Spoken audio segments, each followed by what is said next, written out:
Just 9 weeks till Election Day, and a brand new poll is out, and it shows, get this, Donald Trump even with Hillary Clinton. So how has the Donald caught up, and why has Hillary's lead evaporated? We'll debate that and more with our political panel.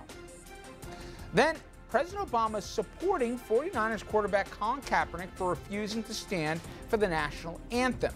So the question is, does Kaepernick have a point, or should he stand up and clam up? Plus, Hermine, a dud. No heavy wind, no rain, our area got next to nothing, and people are mad, and they're blaming, yes, you guessed it, the media. Do they have a point, or are they just picking a convenient scapegoat? Good evening, everybody. Welcome to RFL. I'm Richard French. A lot to get to in the next hour here, but it is just 62 days until Election Day, and the race is tightening. A new CNN poll shows Trump and Clinton in a virtual tie. That is not great news for one Hillary Clinton. But Nate Silver's well-respected 538 still gives her about a 70% chance of winning. And Clinton's folks, they're still very confident. Politico reporting, many of her advisors, they're planning for a commanding win. So I want to bring in our panel to take a look at both the poll numbers as well as the state of the race. Shirley Mayer, she's a Democratic Assemblywoman representing the great city of Yonkers. To her left, Dominic Carter, political journalist and author. Giancarlo Parasuti, he's a former aide to President George H.W. Bush. Jerry McKinstry, managing director of the November team, a Republican-leaning political consulting group. Everyone, thank you very much. Hope you enjoyed the weekend.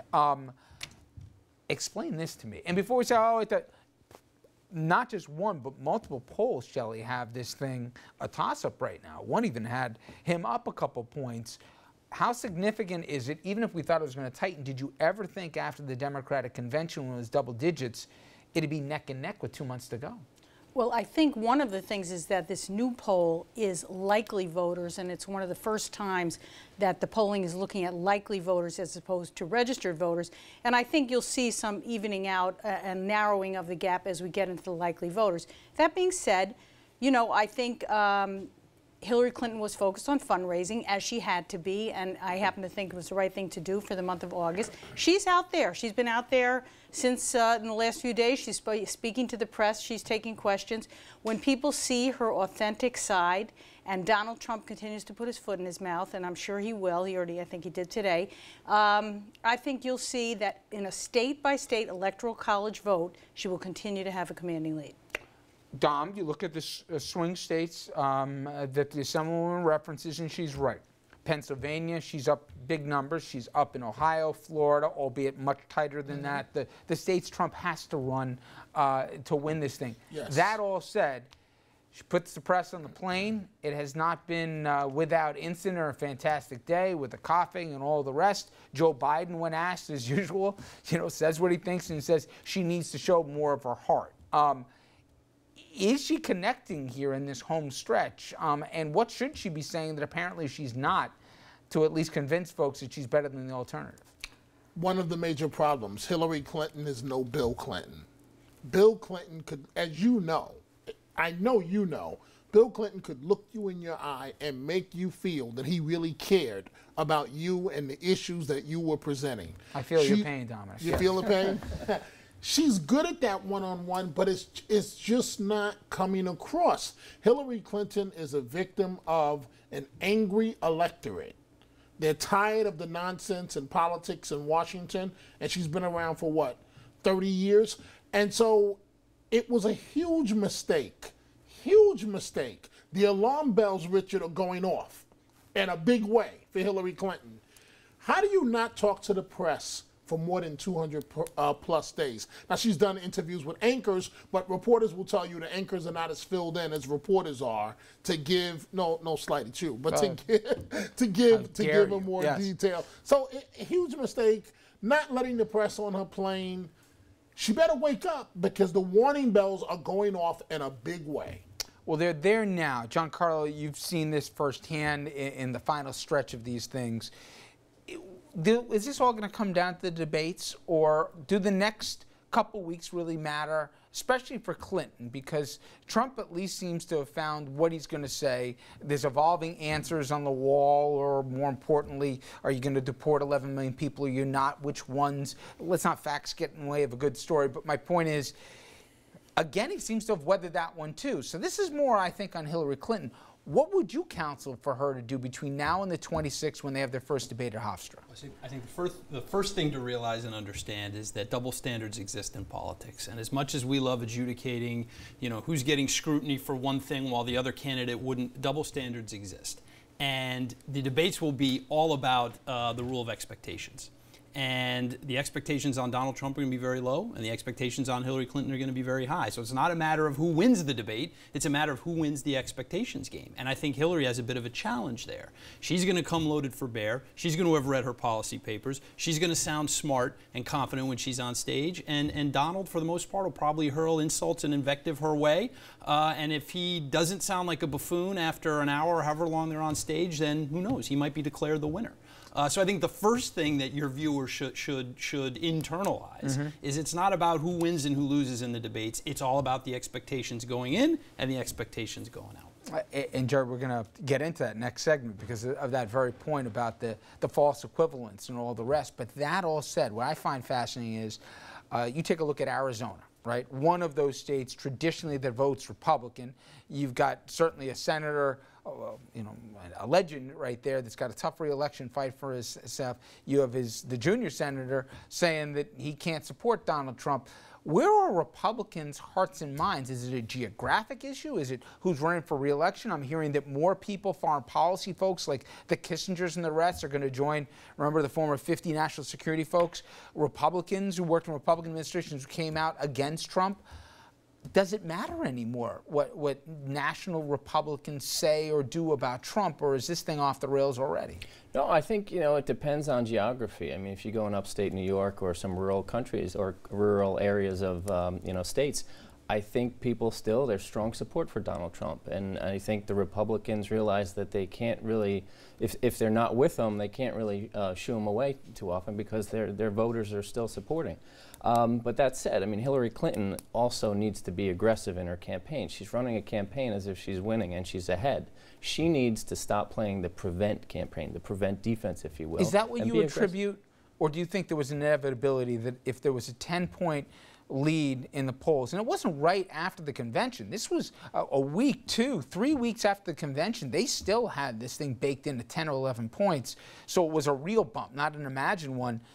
Is that what you can reconcile for that gap of 10 points back down to basically a baseline race here? Is that she's been playing prevent defense or? Well, I think that's part of it, but then there's also the email issue, and that's coming out, and I think the reporters are covering that a little bit more, and that, and it goes to the point of Hillary Clinton and the public. A lot of people don't like her, don't trust her, and when stories come up like this, it just sort of feeds into that narrative.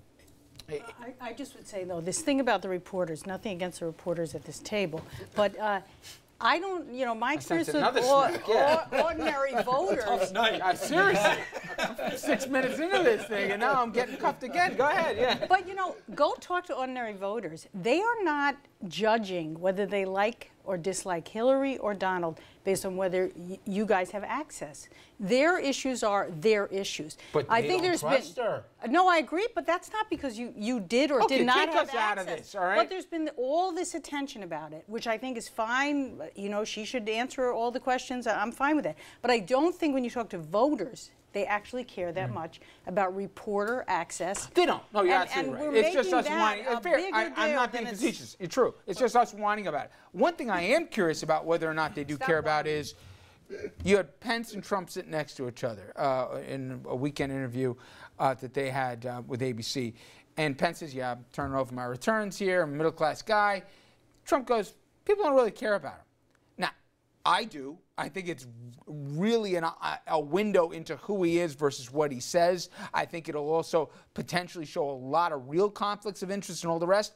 But I got to admit, Giancarlo, I'm not so sure the public really cares. Well, they should. Donald Trump has broken every stereotype and every rule when it comes to politics and running for office. Of that, there is little dispute. But what drives lifelong loyal Republicans like me crazy is the fact that any candidate, virtually any candidate not named Donald Trump, would so be able to exploit Hillary's weaknesses on so many levels. I think so. And yet Mr. Trump has hobbled himself and has undermined his own arguments at almost every step of the way. How can you call your opponent crooked Hillary when you as a candidate fail to engage in the single most important act of transparency of an entire campaign, which is your personal financial records, especially when your candidacy is predicated on your private sector experience? I mean, you undermine your own argument, and that's what Donald Trump has done. And I'm sitting here thinking, give me any of the 15 other men and women that ran, and we could drive a Mack truck through that opening that Hillary has provided. I doubt that. You know, the health issue of Hillary. Now, she was coughing nonstop during a recent event. Trump's made no secret. He's basically saying she's not going to be up to the job for the health. That can cut both ways here. I could see he's not doing well with white women versus historically. And I could see people saying, wait, is there agenda shot to this? I don't know how he plays an age card on this. They're the same age, roughly. But he keeps saying it. Is it smart politics, even if it's impolite? Or does it risk turning more people off than it gets? Well, you know... Yes, there you go. When I saw the story of Hillary coughing and him making a big deal out of it, I thought it was nonsense. I thought it was a non-story. I can't believe this is going on. I can't believe this is being covered to the extent it's covered.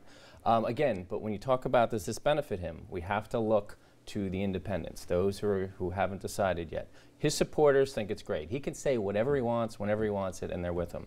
The Hillary supporters are with her. These independents, they tend to, you know, they're not bound by party. They tend to be, you know, more fiscally conservative and that sort of thing. I don't think it plays well. So, you know, I don't think it's going to work for him.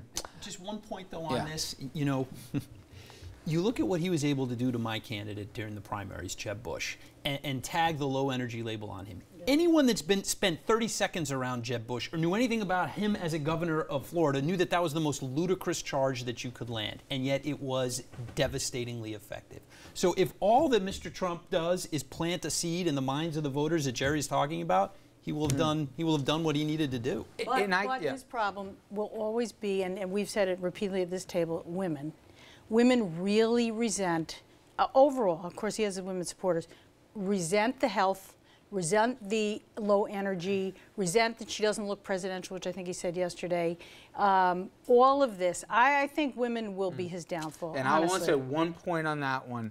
Rick Glasser is a very good friend to the program, one of the nicer people that I personally met that is involved in politics.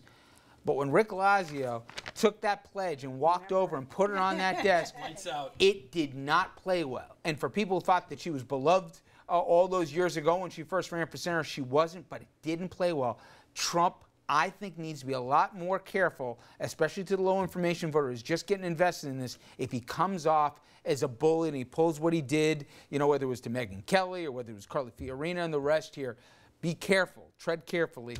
Not that I think that Donald's taken any advice from me, but okay. Trump has called her crooked Hillary, as John Carlo mentioned. He says the Clinton Foundation incredibly corrupt.